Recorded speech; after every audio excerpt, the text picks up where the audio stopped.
And you'll also notice that the style in which the PS is written is so contrasting to the US essays we've seen. I think the best PSs are the ones that sort of teach you something. And I think it's almost the opposite of what we recommend for the American essay writing system. People who'd be reading your PS would be subject experts. They say, right, like to be loved is to be known.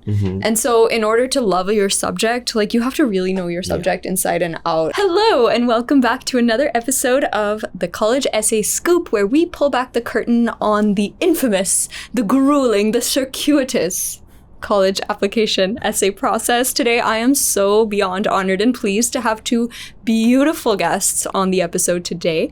They are seasoned veterans of the college essay process and have so many stories and experiences to share with us about how to write a successful college application essay in the most efficient and effective way possible. So welcome Karthikeya, welcome Suman. Thank you. Can you please introduce yourselves? So I'll go first. I'm Karthikeya Tripathi. I work as an associate writing director at Athena. I've worked with multiple students across the years and happy to be a part of this podcast. Thank you. How about you? Hi, I'm Sumant Salunke. I am also an associate writing director at Athena. I've been here for, I think, close to a year now. We're super excited to pick both of your brains today and really unlock the wisdom hosted within. The wisdom. The wisdom. But today's topic is an interesting one. So many of our students come to us, they're looking towards, applying to the US and the UK, and many don't realize that the application process for both of those are very different. And we talk a lot about the US essays, the Common Apps, the supplements, but today we're going to focus on the UK personal statement. I want to start by asking, what is the UK personal statement and why is it asked of students? So the UK personal statement is a 4,000 character supplementary essay. Essentially, it's the only essay that goes into your UCAS portal. It should be 47 lines, if I'm not mistaken, and it essentially needs to capture what you want to study, why you want to study it, how the field of study that you've already traversed is leading you in the direction of continuing that at university, and what makes you a candidate that is better than everybody else to get in. It's essentially just that. Interesting. What's important to remember is that no activity list goes out in the UK applications. So only the PS goes out. So that's your only chance to explain your extracurriculars, your interests, and why do you want to study the subject. So we end up using that space to explain our academic journey. At Athena, we also think of the personal statement as a hero's journey, but with your academic subject. Yeah. So think about your personal statement like a love letter to whatever discipline you're applying for, and sort of showing that sort of interest, that sort of commitment to studying that for the next 3 years, because in the UK you cannot change your major, because once you apply you have to stick with that major for the next 3 years. And I think it's almost the opposite of what we recommend for the American essay writing system, where in the Common App essay, the one thing that we keep saying is don't stuff it in with all your activities. You will have supplementary essays to then write more about. So keep it, limited to one single thing. Whereas in the PS, you really do have to sort of juggle a bunch of different activities. And I think that is it has its own challenges, which are very, very different from the US essays. Got it. Yeah, one thing I want to ask is, what is it that UK tutors, as they call them, are looking for in this PS? Is there a certain checklist or specific things they're looking for that students should keep in mind? So we have this acronym called VDI: values, depths, insights, informed enthusiasm. Got it. So these are the 4 things that you should look out for in a PS. Values would be things that are valued by a UK university system.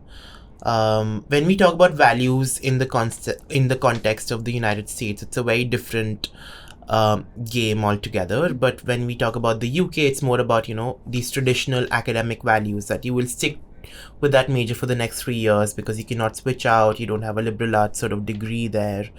So they want to see that level of commitment for that major and that discipline. Right. Depth is essentially technical depth, as much technical depth you can show within your PS, because people who'll be reading your PS would be subject experts. They won't be generalists, like as opposed to like the US application system. So, for example, since you did VD, I'll do the IE after that.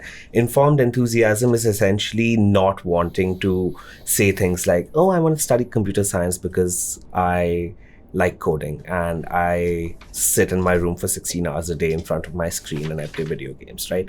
Like, that's sure, you have a lot of engagement with the field, but you need to really be enthusiastic about it in a sense that comes from a place of, I know so much about it. I'm going to show you my enthusiasm by showing you how much information I have about this field. That a generalist, that somebody with just a surface level understanding is not going to have access to. Right. So the way you show that informed enthusiasm is by showing off, by boasting, by essentially grandstanding and showing them, hey, I'm this nerdy, I know this specific detail. Right. As Karthikeya said, I know this, I've gone to this depth in this subject, and that's why I come to you enthusiastic, but with a realistic understanding of what this field has to offer. I think that's the clincher for a PS. Interesting. Yeah, I think they say, right, like to be loved is to be known.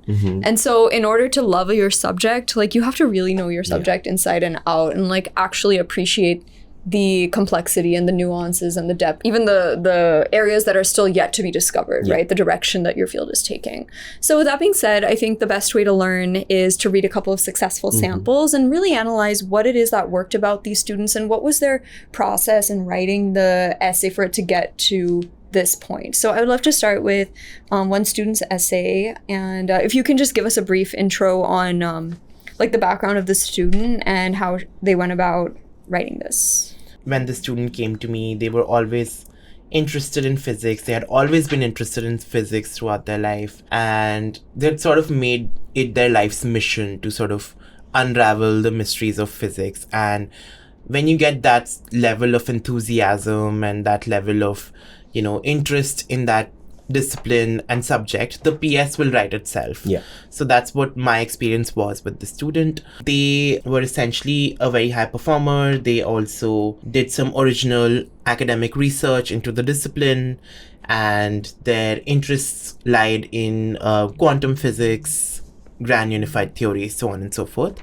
Very theoretical physics oriented profile. Let's dive in. They start with this line: much like an object crossing the event horizon, an impressionable X fell down a rabbit hole after a minute physics YouTube binge, with cats that were both dead and alive and space-time that could twist into wormholes. Quantum physics not only fascinated but also challenged me. So I love that beginning. It's almost like Alice in Wonderland falling down a hole and entering this new realm. It's so beautiful. Right. We started with like a unique motivation, sort of showing her interest over time and how she developed that, and how this was not, like using lines such as, at the ripe old age of 12, I found my raison d'etre, which is like my reason for existence. So sort of showing how invested they were in this discipline right in the beginning. And then we sort of moved on to how they deepened that academic exploration in class. We spoke about the books they read, the theorists they sort of encountered in school, the sort of academic rigor that they had in their curriculum, which is a very important part of a PS, because you need to show, because UK universities, as we've already discussed, they care a lot about your academic engagements, because they want to see that level of depth. And we showed that in her school curriculum. And then we moved on to discussing her original research that she had done in the discipline, which was something about entropy in quantum systems.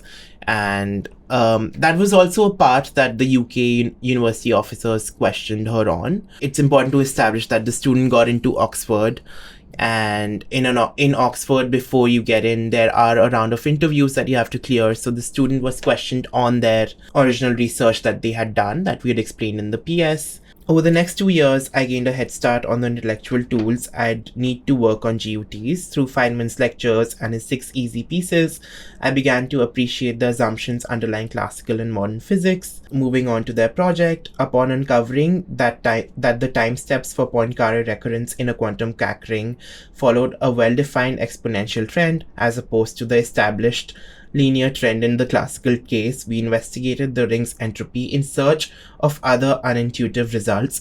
So this is very technical, very, physicsy, so to say. But this is the stuff that a UK university officer would love. They would love to see this level of rigor and academic depth in your PS. So feel free to nerd out, feel free to talk about your discipline in as many technical details as possible. Moving on, we discussed how she deepened this sort of love for physics in other domains. So there's this line, meanwhile the complexity of problems increased in class, I viewed the world with newfound depth, like holding up a blueprint next to the finished product. So swings were now vertical, circular motion in action, computers and assembly of transistors, capacitors and diodes. Fascinated by technology and its pivotal role in space exploration, I participated in the NASA Space Settlement Design Competition. So they're sort of showing how they explored physics beyond the classroom in extracurriculars. And they used their knowledge of physics to build a smart kitchen cabinet that detects and automatically reorders depleting supplies. We're sort of showing how the student is learning things in class and applying them outside. Even in extracurriculars, we're trying to engage how we can show physics in the extracurriculars, how we can highlight aspects of application of physics in the extracurricular activities. And towards the conclusion, we talk about what the student's vision is for the discipline, what they want to pursue, what they want to see happening in this discipline. So we end on this paragraph, which is, I'm currently exploring the connections between neutrinos and matter-antimatter asymmetry. Captivated by neutrino oscillation experiments and accelerator neutrinos, I look forward to answering pressing questions about charge parity symmetry. So they're sort of showing a research interest within their PS, which sort of shows how much they have engaged with this discipline beyond the classroom, because these are not things you'll get to know about in an Indian classroom setting. These are things you'll only know if you have gone out of your way to study and look into the discipline. So awesome. No, thank you so much for sharing. I think there's so much to unpack here. There's so many things I loved about this essay. In particular, I think when you were reading the paragraph about her discovering her interests and working on her research project with the Keck rings and everything, like, she didn't just tell us that this is what I did. Like, it's not so much a description of her activity as it is a journey unto itself. Like, she started with her motivation, why she wanted to do it. And then even as she was working on the research paper, like, the obstacles that she faced, right? She didn't just say everything was fine and dandy. She said, I faced this challenge, so then I had to find my way out and innovate on that. So she really illustrates that experience for herself, and it's engaging to read, even though it is very technical of a piece of writing. So that was one thing I really observed. And I feel like it's just bursting with intellectual vitality. Like, every single line has a reference to some physics concept or some thinker that has inspired her. There's so much you can tell in each word that she writes how deeply fascinated and in love with this field she is, right? So why would anybody not want to take somebody like that? Can you define intellectual vitality? What does that mean? I think it essentially means displaying higher order thinking skills, but doing so in a very subject specific manner. So let's say we're talking about, I'll speak about English literature because that's where I'm coming from. If I'm talking about Shakespeare, I have two options. One option is, I love Shakespeare because his representation of love is so beautiful. But then another option is, I love him because his usage of iambic pentameter in this particular sonnet creates this rhythm that then creates a tonality to the emotions that I feel in my own heart, right? So on one hand, you're talking in a very generalized way, but on another hand, you're using very subject-specific jargon, essentially, which shows that intellectual vitality. So I think that's essentially what I understand by the term. When you're working with the student, would you say, there was a specific theme that emerged from the activities? I think we see a lot of students who do diverse activities, right? And how do you connect them in a single PS, given that it's the only piece of writing that goes? So how did you find a way to thread all of them together? So that was kind of a challenge with the student because they had done activities related to theoretical physics, but at the same time, they'd also done activities in which they were applying their knowledge of physics. So there was this sort of contrast in their activities. So what we chose as a way to resolve this was to say, okay, hey, I'm someone who's very interested in theoretical physics, who wants to study quantum mechanics in the future. But at the same time, I'm also open to, the various applications of physics in different domains. And they also sort of mention how they're interested in perhaps applications of quantum computing in various aspects of life. So we sort of walked the line of, theory and application in this PS, but the main interest or niche, so to say, that emerged out of this PS was, of course, quantum physics, because that was the domain in which they had done original research in. So, yeah.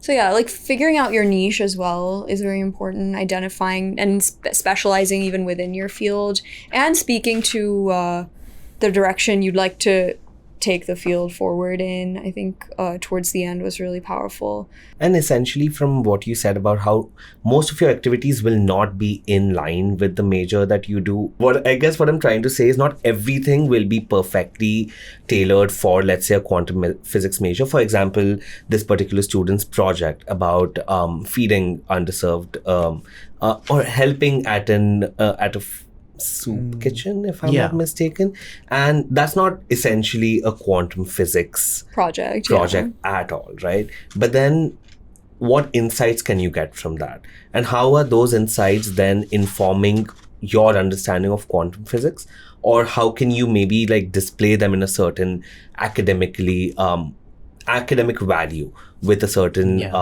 rigor? I guess that's what matters. That's also a discussion I had recently about activities and how we can fit it into a PS. It's more about the skills that you've picked up through a certain activity. So if you are someone who's really into debating and you're someone who's applying for economics, how you need to sort of draw a connection between debating and economics in that sense. You need to see what skills am I learning from debating that I can apply to economics or research. You can apply skills from debating such as critical thinking, logical thinking into original research as well, which can go into a physics PS, an economics PS, so on and so forth. So you need to think about what skills you're picking up from that activity and how does that align with my major. Yeah. Awesome. That was such an insightful read of an amazing, stellar, exemplary personal statement sample. And it's good to know that this was successful in the UK, got into Oxford. Let's proceed to the next student's sample. So tell us a little bit about the background of this student. So this particular scholar, actually, this ties in with our discussion earlier on, where not every activity is going to be tailored to the subject that you're applying for. Most of the colleges this particular scholar applied to in the US were CS courses. Right.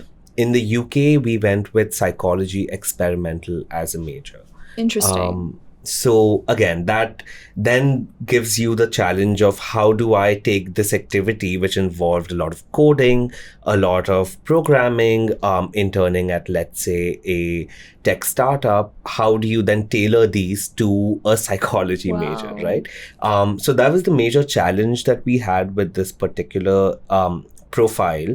Now, that being said, there was a very strong personal motivation for researching psychology. And as we know, increasingly with the rise of artificial intelligence, there's so many inroads between psych and CS, right? And those lie in the roads are two different fields, but the intersection is essentially linguistics at the end of the day. So we identified that niche. We identified that really startling profile of an Indian scholar, male scholar who's going in for a humanities degree, but with a very STEMmy background. And we really capitalized on that in order to differentiate him from the crowd, essentially. So I'll just read out the introduction to you, which is a very strong hook. Now, most people won't have such a hooky hook, such a personal story to it. But if you do, then please do capitalize on that, is what I tell my students all the time. The scholar's hook was, my preoccupation with the human brain started with my grandfather's Alzheimer's diagnosis in 2012. I witnessed how the illness dulled his faculties and resulted in clinical depression, disrupting his life and those around him. After a point, he could no longer recognize me nor I him. I relived similar experiences with family friends whose children were born with autism and Down syndrome. Desperately seeking to support my loved ones, I sought to understand their ailments, right? So here's a child who's essentially 6 years old in 2012, who since such a young age has wondered about the human brain and how its well-being essentially defines social relations with each other. And it shows a subject involvement from a very young age, which also the PS that you read showcases. This does it from a less intellectual and more personal standpoint, but then everything that follows justifies how the scholar has taken the personal catalyst and the impetus and really sort of seen it through in every intellectual forum that they can. So the next paragraph is essentially, in high school, never forget to use your school work as a PS talking point. You know, a lot of people in pursuit of wanting to talk about their grand activities forget the fact that this is an academic subject at the end of the day. It needs to have academic rigor, and where else but school can you best, inculcate that? So starting with learning about the brain's biochemical constitution, highlighting how neurological functions are governed by nerve impulses. You think of thought at a very biological stage, right? Then you talk about Piaget's stages of cognitive development in AP psychology, exhibited how human behavior and its cognitive underpinnings have are in a loop with each other. You go from nerves to then thought, right? So there's one more layer of depth that is added over there. Finally, studying the McCullough-Pitts computational neuron model introduced me to deep neural networks called perceptrons and how mathematical models could simulate neural processes. You're going into CS now.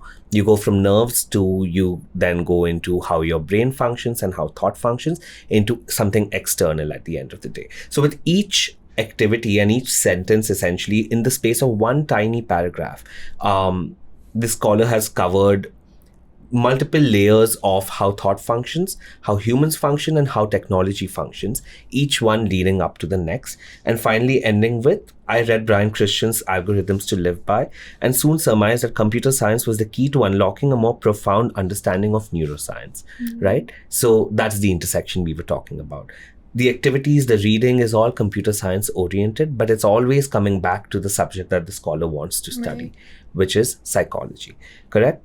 Now, a very interesting transition that the scholar has made is, before talking about the summer program that they had enrolled in, instead of trying to force a connection between AI and neuroscience, for example, what they have done is they've said, but how much do we know about the brain to accurately recreate an artificially intelligent life form, right? They're posing a question, and the question is then deepened by the next question, which is, what specific cognitive functions are we aiming to replicate in AI? What novel insights can be garnered by studying neurodivergent brains, correct? So this question of all AI is modeled on the human brain, but which brain? Right?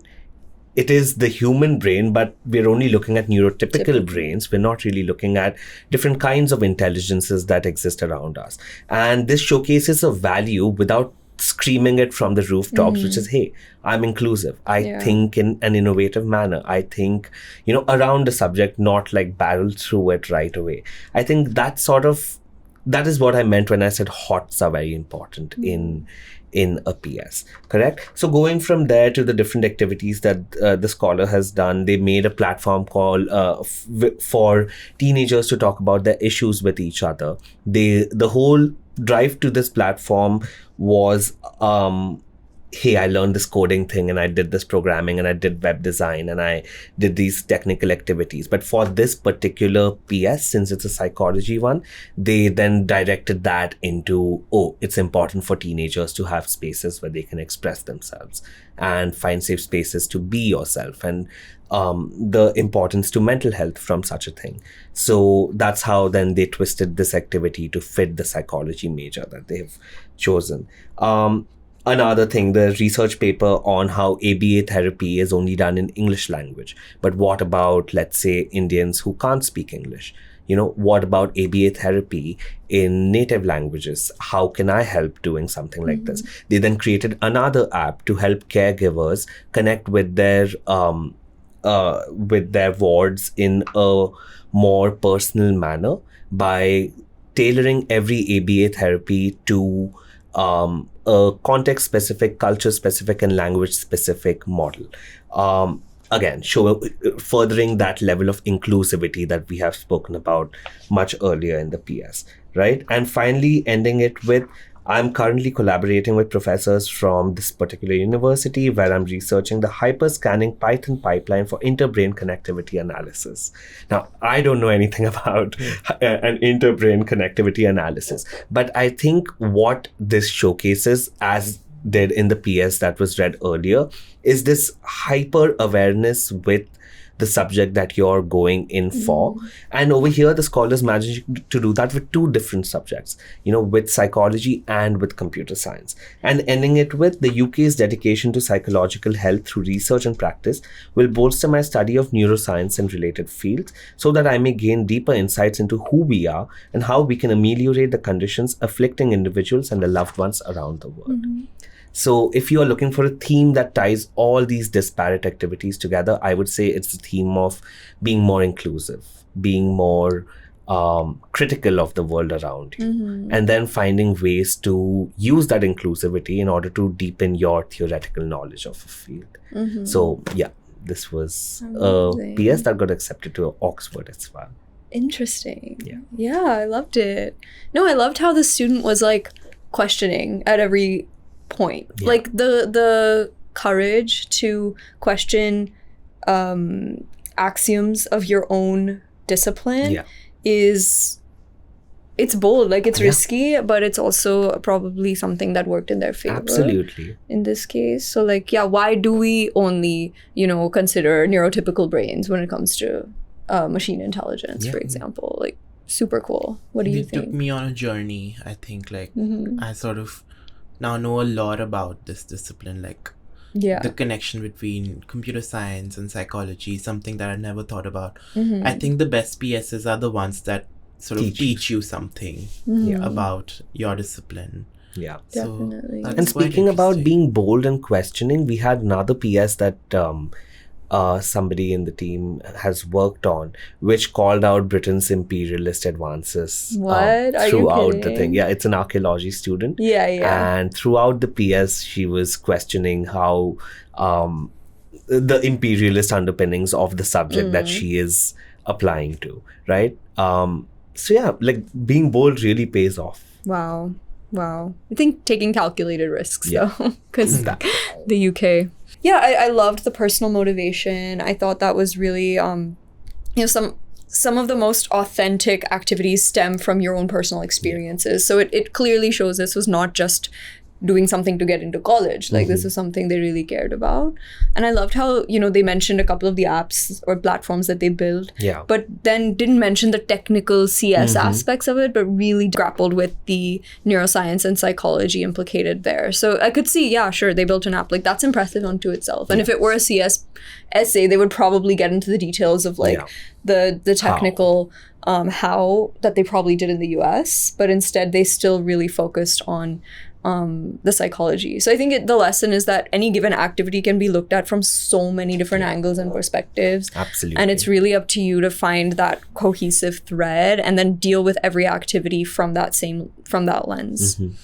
If you are reading a PS sample and you find yourself zoning out, that means it's a strong essay because it gets so technical that it should go over your head. And don't be afraid to do that because experts are reading this essay and it will not go over their head. Yeah, absolutely. Okay, as we wind down for this episode of College Essay Scoop, I want to summarize some of our key insights from these discussions that we've had.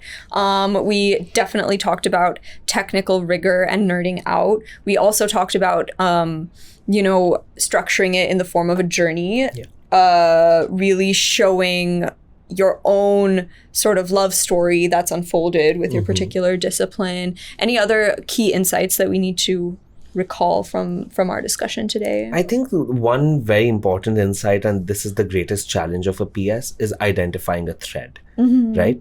There's something that needs to tie the beginning to the end and hold the middle up as well. So once you get that line of commonality that unites all your different activities, you're golden. Perfect. Like, that's 50% of the work done right there. Definitely. And you'll also notice that the style in which the PS is written is so contrasting to the US essays we've seen. They tend to verge more traditional academic writing. So when you are sitting down to write it, even when you are sharing personal anecdotes, as both students did, like, they still kept it formal. They kept the tone in an academic zone, and you're going to want to do that. I think the UK higher education system still is more traditional and values traditional academic writing. So this would be closer to like a school essay than I would say the US essays. For sure. Thank you so much for watching another episode of the College Essay Scoop. I hope you enjoyed this one. Do like this video, share it with your friends who are applying to the UK, and leave in the comment below what subject you're going to be applying for and writing your personal statement about. We'd love to know. Stay tuned for next time. Hit subscribe. We'll see you later. Bye. Bye. Bye.